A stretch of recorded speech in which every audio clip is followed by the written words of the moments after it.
काले के शिव के मनाइबे हो, शिव माने तो नाही।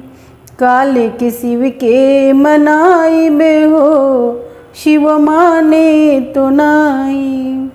रोली के टीका शिव के मन ही ना भावे, रोली के टीका शिव के मन ही ना भावे। चंदन भभूत कहाँ पाइबे हो, शिव मन ही ना भावे। चंदन भभूत कहाँ पाइबे हो, शिव मानत नाही। काले के शिव के मनाइबे हो, शिव मानत नाही। काले के शिव के मनाइबे हो, शिव मानत नाही। मोतिया के मला शिव के मन ही ना भावे, मोतियन के मला शिव के मन ही ना भावे। नगवा के मला कहाँ पाइबे हो, शिव मानत नाही। नगवा के मला कहाँ पाइबे हो, शिव मानत नाही।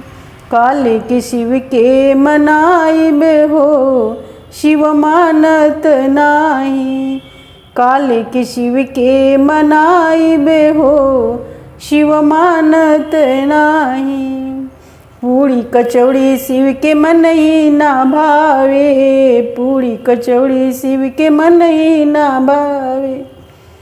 भंगिया के गोला कहाँ पाइबे हो, शिव माने तो नाही। भंगिया के गोला कहाँ पाइबे हो, शिव माने तो नाही। काले के शिव के मनाइबे हो, शिव माने तो नाही। काले के शिव के मनाइबे हो, शिव माने तो नाही। साला दो साला शिव के मन ही ना भावे, साला दो साला शिव के मन ही ना भावे। मिर्गा के छला कहाँ पाइबे हो, शिव माने तो नाही। मिर्गा के छला कहाँ पाइबे हो, शिव माने तो नाही। काले के शिव के मनाइबे हो, शिव माने तो नाही। काले के शिव के मनाइबे हो, शिव मानत नाही। आजन भजन शिव के मन ही ना भावे, आजन भजन शिव के मन ही ना भावे। त्रिशूल डमरुआ कहाँ पाइबे हो, शिव मन ही ना भावे। त्रिशूल डमरुआ कहाँ पाइबे हो, शिव मानत नाही। काले के शिव के मनाइबे हो, शिव मानत नाही। काले के शिव के मनाइबे हो, शिव मानत नाही। हाथी से घोड़ा शिव के मन ही ना भावे, हाथी से घोड़ा शिव के मन ही ना भावे।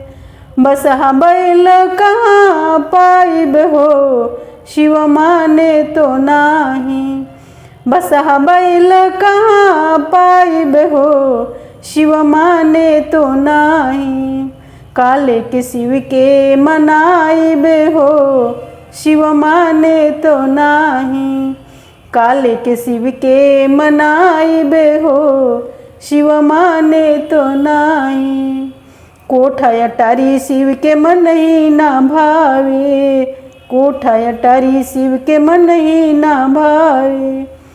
कुश के मड़िया कहाँ पाइबे हो, शिव माने तो नाही।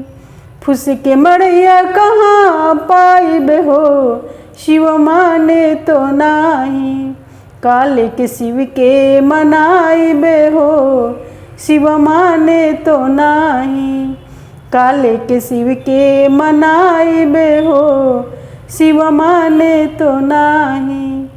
काले के शिव के मनाइबे हो, शिव माने तो नाही।